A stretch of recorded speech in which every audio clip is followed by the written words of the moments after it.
Hello and welcome to part 2 of our Introducing Extranet Publisher video where we're going to get into a technical deep dive. We're going to use our extranetusermanager.com public-facing website as an example for this. It's actually an example of a public site as well as an extranet. You can sign in and register on the site and access private resources like releases of Extranet User Manager for trial purposes and documentation and such where you need to have an account on the site for that.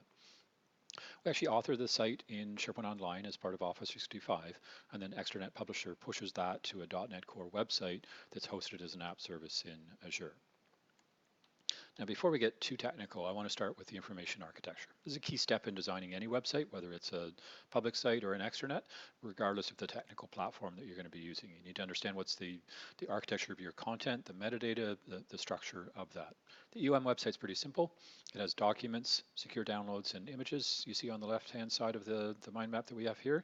And then on the right-hand side, we've got the different types of pages. So they can be events, news, articles, case studies, releases from a product release point of view, and all of those have different site columns associated with them. We have a base page content type that all the other content types inherit from that has things like the browser title and meta information and the page content itself. And then we add additional metadata, so for things like events, we want to track the event date and the event type, even the target sites it's going to go on to. And what we do in our world here, we actually have 3 different websites. The website, the Envision IT website, and my blog website. We actually share content across those. So we use the target sites to target content across those different sites. So we're going to dive down into the hood and show you how this all hangs together and works. So let's actually start on the SharePoint Online content authoring side. So we're in our production envisionit.sharepoint.com site. So that's a private Office 365 site where we do our content authoring. As you can see, it looks a lot like the public-facing website, but I actually have the full SharePoint interface in here. As a content author, I can work with that. So let's come up to our gear and go to Site Contents. So if we flip back to the mind map just for a second, so this information architecture that we have here, we've actually exposed as document libraries, like our documents and our secure downloads and our images and our pages library in SharePoint here. And then we've assigned content types and site columns to that to organize that content in there. So if I go, for example, down into my documents document library, I see all the documents like PDF versions of PowerPoint presentations that we want to publish up on the website. If I come back here and let's say we go into secure downloads, this is actually where we keep all of our downloads for our Extranet User Manager releases. So going back quite a few years to version 2, version 3, and our current version 4s, they're all in here connected. We also have some documentation that we don't publicly share on the site. We ask people to sign in and register before they pull down things like the branding guidelines or the developer deployment guides. So all that content's managed on the SharePoint side as well as the pages of that and gets published across from there. So let's talk now about where that gets published to. What we do is we use app services in Microsoft Azure, which is a fully managed platform as a service from Microsoft. Basically, you've got virtual machines that you can run your website in, but you don't need to manage those machines. They're all managed by Microsoft. You just decide how big they are, how many they are, all the scaling and load balancing, everything else, patching of those is all managed by Microsoft. If anything happens to one of those servers, they just spin up a new one. It's hidden from you, and you don't need to worry about the care and feeding of those. So if we come down here, we see here's our www.extranetusermanager.com website. I can click into that. I can see details of how the site's been used, how it's responding. One of the nice things that we see is that because we've built this as a .NET Core website, the response time is actually really good. We're seeing between 50 and 200 milliseconds response back for pages and content that are being served up from there. Because we don't need to hit SharePoint, we don't need to do any heavy lifting as part of that. Everything's already pre-calculated and prepared by Extranet Publisher. It just needs to be served up from the website. In fact, if I come back to my overview here and I look at my app service plan, you can actually see the infrastructure underneath that. So, how much CPU are we using on those servers, memory, data going in and out, and you can scale these up and down. In fact, you can even set rules that say, hey, if the load gets above a certain point, add more servers or increase sizes of servers automatically, and then scale it back afterwards. So if you know that you've got a big hit coming, maybe Black Friday's around the corner and your e-commerce site is going to get hammered, you can actually scale that up very quickly and then scale it back as needed. So you only pay for the resources by the hour as you need them. It makes it very flexible and very elastic from that point of view. So let's come back to the app service itself, and let's talk a bit more about that. So I can come down in here to what's called the advanced tools. Actually, I have it open in another tab here and browse through the actual files and such of the website. So I can actually go through here. I can upload, download files, come into the www root, and I'll actually see, the pages library, the www root, the documents library. So those documents that I was seeing in SharePoint are actually published over into this Azure website by Extranet Publisher. So it's taking the documents once they're approved in SharePoint, moving them across into the Azure website so they can be served up from here. And we maintain the same library structures, so the secure downloads we see as a library in here, and we set up the .NET Core website so that it's got authentication on that. So you can't download things from secure downloads unless you're signed into the website. So we can apply security, make a proper extranet from that point of view. So that's how we publish documents and images. That's pretty straightforward because they're in the same form in Office 365 as they are in the Azure website. We don't need to do any translation of them. But what about the web pages themselves? A web page in SharePoint is going to be very different than a web page in an Azure .NET Core website. So how do we do that translation of that? So to provide that translation of web content, Extranet Publisher has this concept of templates that can translate from one format of a web page to another. And basically what we have here is templates for each of the content types in SharePoint Online. So if we look at the event example, drill into this, it basically is mapping what the CSHTML file should look like in the .NET Core website and how that maps to the fields that come across from SharePoint. So you can see we've got placeholders for things like the title coming from the metadata in SharePoint or the actual page content itself. And it's laid out inside what the .NET Core website needs to see it as a .cshtml file. So if I come back to my Azure Portal here, I'm just browsing through the pages folder in the .NET Core website. And let's take, for example, the last webinar I did on September 10th. So here's the event page for that. And right in the browser, I can edit that page and I can see the .NET Core code for that particular page. And we don't see the title tags that were in the template anymore. We actually see the actual title that was entered in the SharePoint Online page.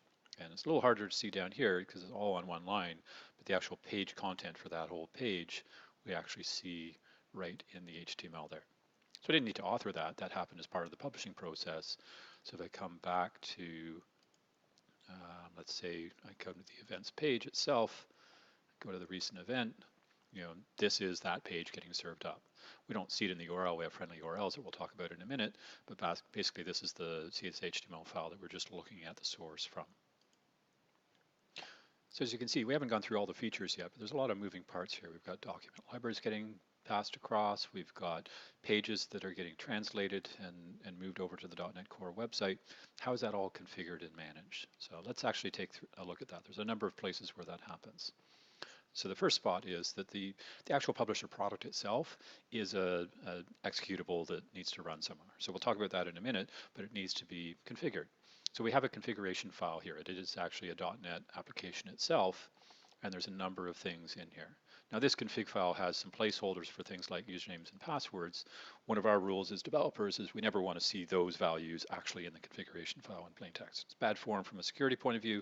So we've got placeholders that we know what they need to be, but we'll talk about how we leverage Azure Key Vault in a minute to securely manage those credentials. So we've got a number of configurations of where the target site is, where all the various different file types and configurations for this project exist. And if we come further down in here, we see there's a number of library sections in here. So I mentioned we've got an images library, a documents library, and a secure downloads library in SharePoint Online. So we just define those as libraries that we want to copy across as part of the configuration. So if you've got more libraries, you just add them to the configuration list. It's very easy to set that up from that point of view. Now the pages are a little bit different because we have to do that translation. So we actually have a definition to say, well, on the source page layout side in SharePoint Online, what's the page layout used for that? And then what's the target CSHTML template for that as well? And then what columns do we want to bring across? What pieces of metadata do we want to extract from the SharePoint side and plug into this template? So in the case of a event, for example, which is the one that we were looking at, we want to get the title, the page content, and additional page content as part of that. That's all that we're bringing across as part of that. There is more metadata we're going to use a little later. We'll talk about that in a second from a rollups point of view, which is actually the next section in the configuration here that says, hey, we want to actually bring across things like upcoming and past events, and we want to bring across richer metadata. We need things like what's the date of it, what's its roll-up image, any sort of comments and such as part of that, so we can build out the roll-ups. And I'm going to show you technically how that gets used from there. We've got other things like alerts that can be set up on the site, how we want to present date formats in there. So all the configuration is managed through this configuration file.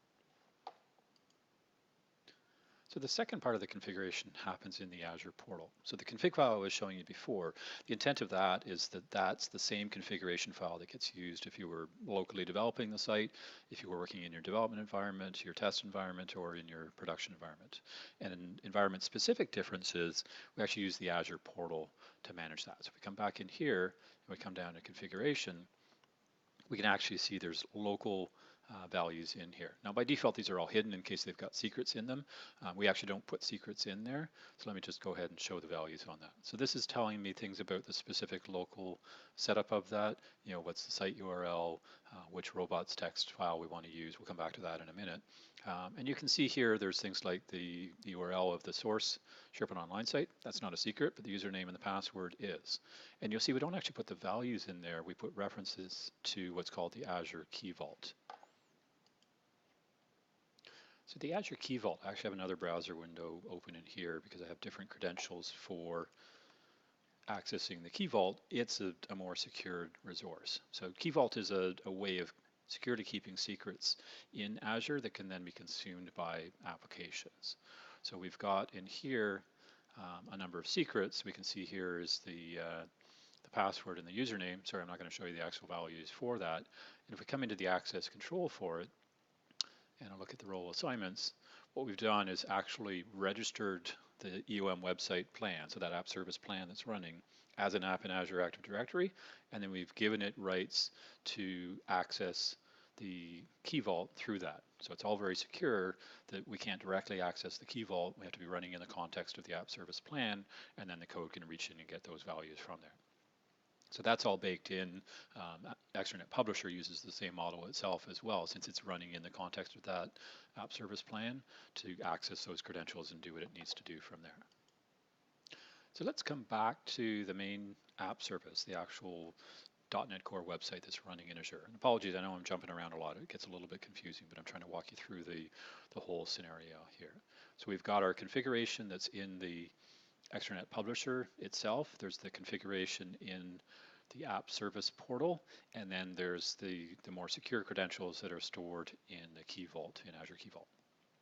Now where is all this running? So we've got the website running here in Azure in the app service, but we can actually run Publisher there as well. So if we come down and we have a look at web jobs, what we do is we've actually deployed Extranet Publisher as a web job into the app service. What that means is it runs in the context of the app service plan. It consumes those same resources. You don't have to pay anything additional for it. And it uses the identity of the app service plan to access things like the Key Vault. And I can come down into the logs for that. I've got that open in another tab here, and I can see the past runs of that. It only takes about a minute for Extranet Publisher to run.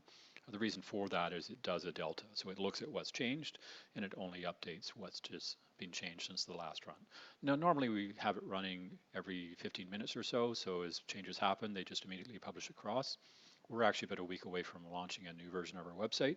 We're doing some changes in the authoring side that we want to hold from going out to the live site because it's not quite ready yet.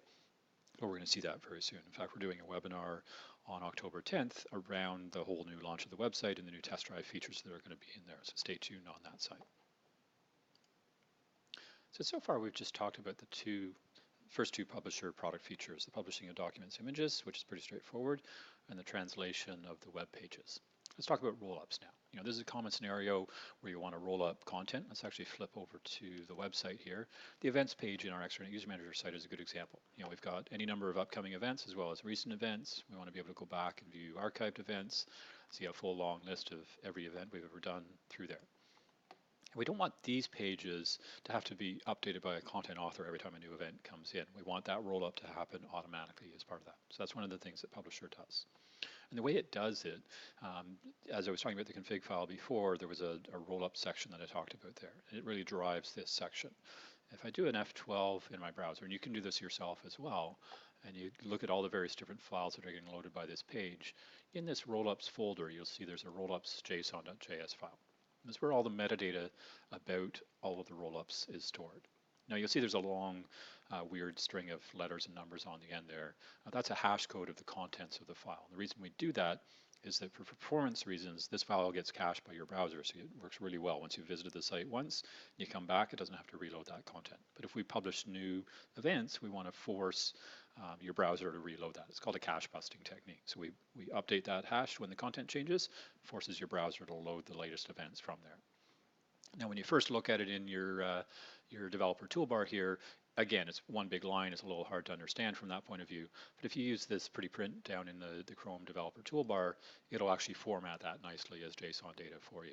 And you actually see very clearly the structure of the content in there. And what this is showing us, the first part of the JSON data is talking about upcoming events. And it shows me the fields and such that come through here and each of the events that come through. So the title of the particular event, this is an upcoming one we have. I'm going to actually be speaking at SharePoint Fest Chicago in December. So there's the date of the event, the roll-up image, and the actual file reference and comments that we want to show in the roll-up data. So if we come back to our web page and we look here, there's our Chicago event. So there's our title, there's our date, here's our roll-up copy, and the actual image that we want to show. So all of that came through as part of the metadata in here. You're going to say, well, that's obviously not very human readable. How do we work with that? Well, we actually use Handlebars, which is a open source JavaScript framework, to take that JSON data and format it in a nice, pretty HTML in here. And you can see it yourself. If you hit F5 to refresh your browser, it's hard to see because it actually runs really quickly, but the upcoming events and recent events are part of the page content, and they'll get loaded first. And then a split second later, the JavaScript runs and it actually presents the actual roll-up images and text and such from there. So it's called client-side rendering of that content. You don't have to use Handlebars. You could use React, Angular, Knockout. We've used most of those different techniques on different sites as part of our implementation. So it's really up to you as a developer how you want to build the presentation of that. What Publisher is doing is providing that content in a way that you can consume it. So the next pair of features I want to talk about is the robots text file and the sitemap.xml. So these are standard files that every public website should have in them, and they're used by Google, Bing, any of their search engine crawlers to decide how they should crawl your site. It's basically instruction from you to them in terms of how to navigate your site.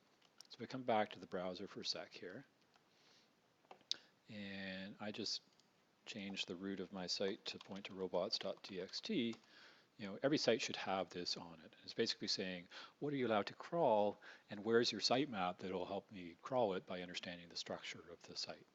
So this is our production site. We've set it up to allow everything. That's what the star means. Doesn't matter what browser or what search engine crawler you are, come on into our site, crawl the whole thing. Here's the sitemap.xml, because we want to be found. We want to be up from a search engine optimization point of view, from a Google or a Bing PageRank and results perspective. So we take this URL here, the sitemap.xml, let's plug that into the browser, and we can actually see the data coming back from that. So we've got basically every page in the site being explained through here to say, here's the URL for these pages. So even if there's a hidden page that's not linked from a top level page, Google can still find that through the sitemap, crawl all of your content, make it available in search results. So this is really important to get right to make sure that your SEO works well from your site. It's not as important from an extranet point of view because you're obviously not going to allow the crawlers to crawl through the private content, but for public content, it's critically important. Now, one of the challenges is just keeping your robots text different between development and production. So we actually have a dev version of our website. It's publicly available because we want to test it from the outside, but we don't actually want Google to show results from the dev site. We only want it to go to the production site. And it was always confusing, we deploy the wrong site to the wrong file to the wrong site. So we said, let's actually make that part of Extranet Publisher as well. So if I come back to my templates that we were looking at before, we actually have two different templates in our site here. We can support however many different numbers you want. It's a configuration option. So if I look at the robotsprod.txt, that's what I saw when I was looking at our production site. But if I look at the robotsdev.txt, it actually has a disallow at the top level. Basically says, I don't care what search engine you are, don't crawl anything on this site. We don't want you looking. Now, you can't enforce that. It's up to them to enforce it. But generally, the search engines, and in particularly Google and Bing, are very respectful of this site. And if you say, hey, I don't want you to crawl it, they won't crawl it, which works very well from that point of view. So the next item on our list is term store navigation and friendly URL publishing. So this is a concept that Microsoft introduced in SharePoint 2013. It was pretty cool. The idea was that rather than having the actual underlying URL of the page, let's have control over what that URL is, which is great from an SEO point of view, and build out a hierarchy in that. So let me illustrate that. It's probably a lot easier to understand. So if we come back to our events page on the public site, you'll see the event page sits underneath a resources/events URL. So that's called a friendly URL. It's not pointing right to the CSHTML file. We've defined that structure in there. That's actually a really valuable piece of real estate from an SEO point of view. Defining that URL structure and exactly what you say in it is part of how Google assigns page ranking in it. So let's come back to the SharePoint side for a minute here. So I'm on the content authoring side of that events page. And you see we've got the same friendly URL exposed in SharePoint Online. So it started in SharePoint 2013, but it's still supported in SharePoint Online. And if I come to my page tab here, I can actually come to page URLs and I can see those friendly URLs. So I can see here's my underlying page in the pages library, but here's the URL that it gets exposed from a friendly point of view. And this is all managed through the term store. So if I come into my site settings, let's come down to our term store management. So this is where we managed all our managed metadata terms and such we use from a tagging point of view, but it's also where we manage the navigation. So if I come down through my taxonomy down to the bottom here, we have a site navigation node. Let's have a look down into that resources and events example. So we actually define that hierarchy of the URLs here in the term store. If we scroll up, we can see that that particular node is exposed for navigation, and we want a term-driven page with a friendly URL. That's what makes it all wire together. So if I actually come to the term-driven pages, we can see there's the URL that's going to be there. I can actually customize that if I want to have something different in there from that point of view. And here's the underlying page that it's pointing to. Now you can set this up in SharePoint that when you add new pages, they automatically get added as a friendly URL in there. So you don't need to do a lot of this management as a content author. You just need to follow a sequence of, let's say we're adding a new event, get on an existing event so that we're in the right path in the friendly URL, add the new page, and SharePoint will add it into the term store and wire it all up for you automatically from that point of view. So a little bit of training on the content author side makes it fairly easy to manage this. And then you can come into the term store here if you need to tweak and adjust that from there. And how this happens on the publisher side is the publisher actually reads from the term store and builds out that corresponding structure on the target site. So if I come back to my Azure website, one of the files in a .NET Core website, we're actually using the URL rewrite add-in for the website, and there's a config file that defines that. So if I look at the contents of that config file, it's basically taken what's in the term store and built out all the rules. So I didn't need to manually type all these up. It was automatically generated for me. There's some common rules that I can put in there, but all these friendly URLs are actually generated by publisher. So if we say, oh, well, if we're down on the product info benefits and features page, well, that should rewrite down to the actual benefits and features CSHTML file. So it's doing that mapping from the friendly URL to the target page. You don't actually see it on the browser. It hides all that from you and provides that structure for you. So then when I'm back here, for example, on the events page, I see the full path through there. It actually becomes really useful for things like breadcrumbs in your site as well. It's not something we have currently on our site. It's on our backlog to add that in, but you can have a nice breadcrumb structure. So let's say we go down into that webinar page again as well. You can see that it lives underneath that events page, and we're starting to get a hierarchy that we could easily build a breadcrumb up on the site here for, which makes it easier for people to understand how your site's organized, how the content fits together from that point of view.